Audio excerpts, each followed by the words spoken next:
জার্মানির হান্সরুক পর্বতমালায় দুটি ছোট ছোট গ্রাম, সাথে যদি থাকে এদের এরকম এন্টারটেনমেন্ট তাহলে তো কোনো কথা।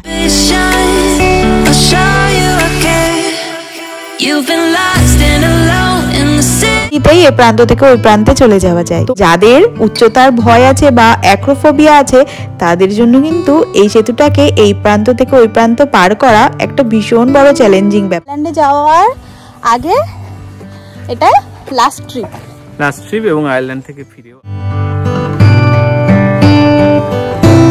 বাড়ির পাশের এই বাস স্ট্যান্ডটাতে যখনই আসি জানো তো 5 মিনিটের বেশি আমাদের কখনোই ওয়েট করতে হয় না। ম্যাক্সিমাম টাইম দেখা যায় 2 মিনিট 3 মিনিটেই বাস চলে আসে। আজকেও ঠিক সেরকমই হলো। 3 মিনিট দেখলাম ওয়েটিং টাইম দেখাচ্ছে বাস আসার জন্য, দেখলাম 3 মিনিট হতে না হতেই বাসটা চলে আসলো। আমরা বাসে উঠে পড়লাম, চলে আসলাম মাইন্স হপে। Hello my lovely family, welcome back to my channel. যে যেখান থেকে দেখছো আশা করছি সবাই ভালো আছো, সুস্থ আছো, আর আমরাও বেশ ভালো আছি। ট্রেন স্টেশনে একটুখানি অপেক্ষা করতেই বন্ধুরাও চলে আসলো, সবাই মিলে ট্রেনে উঠে পড়লাম। এখন আমরা কোবলেন্স স্টপেজে নামলাম। খুব খিদে পেয়ে গেছে, বাড়ি থেকে কেউই খেয়ে আসেনি।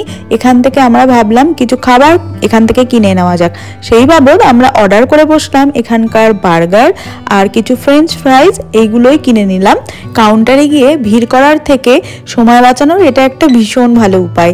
এরকম স্ক্রিনে তোমার যেটা পছন্দ সেটা তুমি অর্ডার করে টোকেনটা তুমি কাউন্টারে গিয়ে দিয়ে দাও, তোমার সময় মতন ঠিক নাম্বারটা চলে আসবে এবং তুমি সেখান থেকে তোমার খাবারটা নিয়ে নিতে পারো। আমরাও সেম করলাম, কারণ এখানে সময়টা একটু বেঁচেই যায়। তারপরে আমরা এখান থেকে আরেকটা ট্রেন ধরবো। কোবলেন্স থেকে একদম স্টপেজ যেটাতে আমরা যাব সেটার নাম হচ্ছে মোজডর্ফ। সেইখানেই আমরা আজকে যাব একটা সাসপেনশন ব্রিজ দেখতে, যেটাকে বলা হয় ঝুলন্ত সেতু। এইদিকে আমরা সব বন্ধু বান্ধবরা মিলে ভীষণ আনন্দ করছিলাম। একসাথে সব বন্ধু বান্ধবরা মিলে যা হয় আর কি।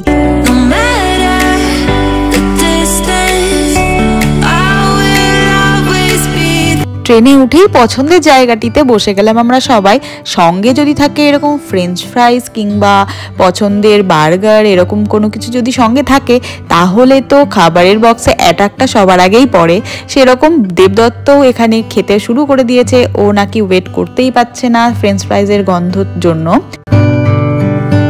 আমরা এখন নেমে পড়লাম মোজডর্ফ স্টপেজে। এখান থেকে অনেক হাঁটার রাস্তা আছে, সেই ধরেই আমরা সাসপেনশন ব্রিজ বা ঝুলন্ত সেতু পর্যন্ত পৌঁছাবো। আমরা এইদিকে একটা শাটেল বুক করে নিলাম। এই শাটেলগুলো এরকম এখানে সবসময়তেই থাকে, এসে নিজেদের মতন বুক করে নেওয়া যায়। শাটেলগুলো খুবই ছোট, তবে আমরা যে কয়েকজন বন্ধু বান্ধব এসেছিলাম খুব সুন্দরভাবেই এখানে হয়ে গেছে। বাসে উঠতেই কেটে রাখা অনলাইনে টিকিটটা দেখিয়েই বসে পড়লাম পছন্দের ঠিক সিটটাতে। রাস্তার বাঁক ঘুরতেই সবুজ বনভূমি, মাঝখানে সেতুর কাঠামো, এক অবিশ্বাস্য দৃশ্য। শহরের ব্যস্ততা ছেড়ে শান্ত রাস্তায় যাওয়া এ এক না বলা শান্তি।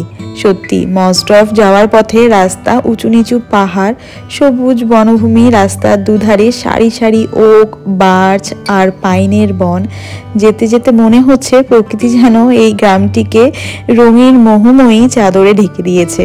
মনে হচ্ছে প্রকৃতি তার সব রং, সৌন্দর্য, রূপ দিয়ে আমাদেরকে যেন স্বাগত জানাচ্ছে।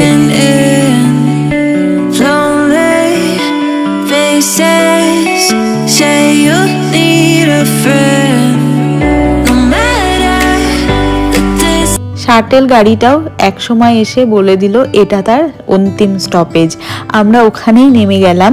এখন এখানকার সিটিং জোনে বসে আমরা ম্যাকডি থেকে যে খাবারগুলো কিনেছিলাম সেগুলো বসে খেয়ে নেব, কারণ আমাদের সবারই খিদে পেয়ে গেছে আর আমাদেরকে যেতে হবে অনেকটা পথ। ভালো করে পেট ভরে না খেলে আমরা তো অনেকটা পথ যেতেই পারবো না, সেই জন্য এখান থেকে সবাই বসে ভালো করে খেয়ে নিলাম।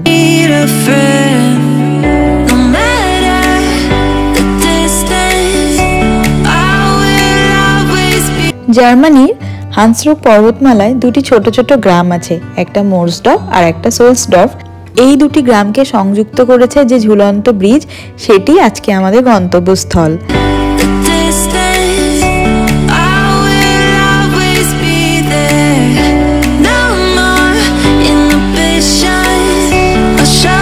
রাস্তার দুধারের এই বাড়িগুলো মোজডর্ফ গ্রামটাকে আরো সুন্দর করে তুলেছে। ছোট এই গ্রামের পুরনো দালান কোঠা বাড়িগুলো চোখে পড়ছে, যেগুলোর কাঠের ছাদ আর রঙিন জানলা ছোটবেলায় দেখা ক্যালেন্ডারে সেই ক্যানভাসের মতন আমার চোখে যেন প্রতিফলিত হচ্ছে।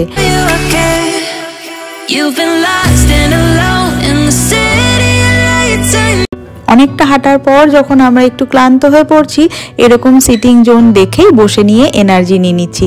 সাথে যদি থাকে এদের এরকম এন্টারটেনমেন্ট, তাহলে তো কোনো কথাই নেই। হাসতে হাসতে অনেক উঁচু উঁচু পাহাড় পর্বত পার করে দেওয়া যায়।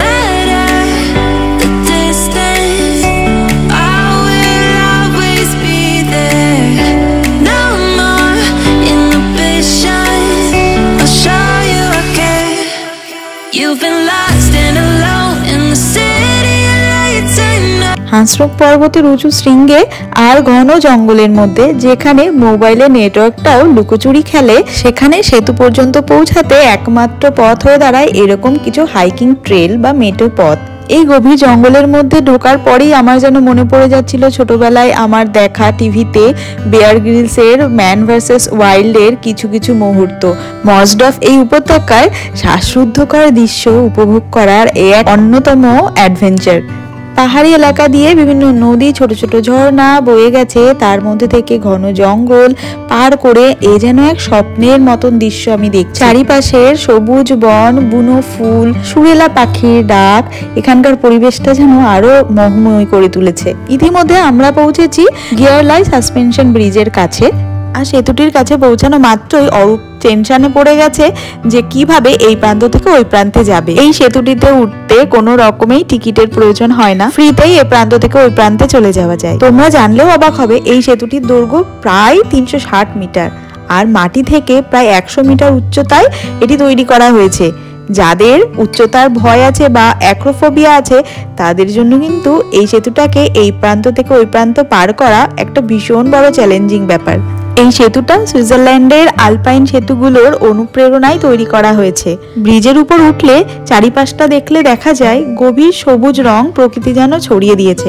সেতুর উপরে ঠান্ডা এক সতেজ হাওয়া যা মনটাকে ভীষণ এক রোমাঞ্চকর অনুভূতি এনে দিচ্ছিল। ব্রিজে উঠতেই অরূপ, বর্ষা আর দেবদত্ত কোথায় যেন বিলীন হয়ে গেল। মানে ওদের উচ্চতার যেহেতু একটু ভয় রয়েছে, সেই জন্য ওরা চোখ নাক বন্ধ করে কোনো রকমে ওই প্রান্তে পৌঁছেছে। আর এইদিকে আমি দর্শনা সুপ্রিয় ভীষণ মজা করেছি আর অনেক ভিডিও করেছি, ছবি তুলেছি, ভীষণ মজা হয়েছে। সেতুটি পার করার রোমহর্ষক এক অভিজ্ঞতার পর ওই প্রান্তে পৌঁছালাম। আর এই প্রান্তে পৌঁছে এসে দেখলাম এখানে ছোট একটা কফি স্টোর রয়েছে, যেখান থেকে আমরা কফি, হট চকলেট এইগুলোই অর্ডার করে নিলাম।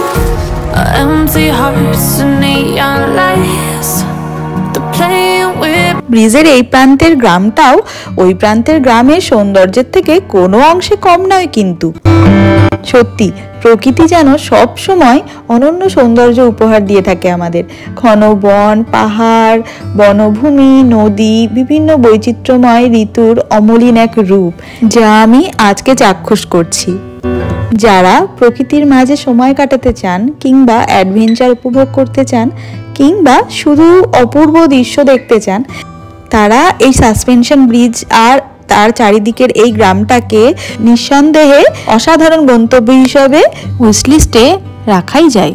এখানে তো আবার কিছু কিছু বাড়ির সামনে নিজস্ব চারণভূমিও আছে, যেখানে গবাদি পশুরা অবলীলায় চড়ে বেড়াতে পারে। এখানের পাহাড়ি রাস্তা, প্রকৃতি, ঝুলন্ত সেতু দেখে মনে হচ্ছে এ যেন এক রূপকথার দুনিয়ার সাথে সাক্ষাৎ হলো আমার। বলো আজকে কেমন লাগলো? খুব ভালো। হ্যাঁ, মানে আমরা আয়ারল্যান্ডে যাওয়ার আগে এটা লাস্ট ট্রিপ এবং আয়ারল্যান্ড থেকে ফিরেও আবার আসবো ট্রিপ করতে, হোপ সো। তো আজকে সারাটা দিন প্রচন্ড মজা হয়েছে। তো এখন আমরা বাড়ি ফেরার পালা আমাদের। এখন অনেকটা হেঁটে তারপরে বাসে উঠতে হবে, তারপর ট্রেনে, তারপর বাড়ি। তো এই দিনগুলোই মনে থেকে যাবে, স্মৃতি হয়ে থাকবে।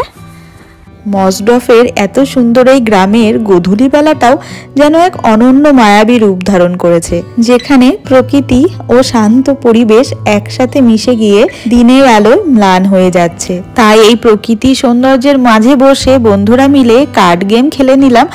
বাড়ি ফেরার সময় শাটেল বাসে করে যখন ফিরছিলাম চারিপাশটা দেখছিলাম, মনে হচ্ছিল প্রকৃতি ধীরে ধীরে রাতের জন্য প্রস্তুতি নিচ্ছে। বাতাসে তখনও এক নীরব শীতলতা, সূর্যের ওই শেষ রশ্মিটির সোনালী আভা যেন শান্ত আরামদায়ক পরিবেশকে অদ্ভুত এক রহস্যময় করে তুলেছে। তাই তো বিদায় জানাতে আজকে মনটা বড্ডই কেঁদে উঠছে। তবুও ভিডিওটা ভালো লাগলে একটা লাইক করে দিও, যারা নতুন আমার ভিডিওতে সাবস্ক্রাইব করে আমার পাশে থেকো। চলো টাটা, আবার দেখা হচ্ছে নতুন কোনো ব্লগে।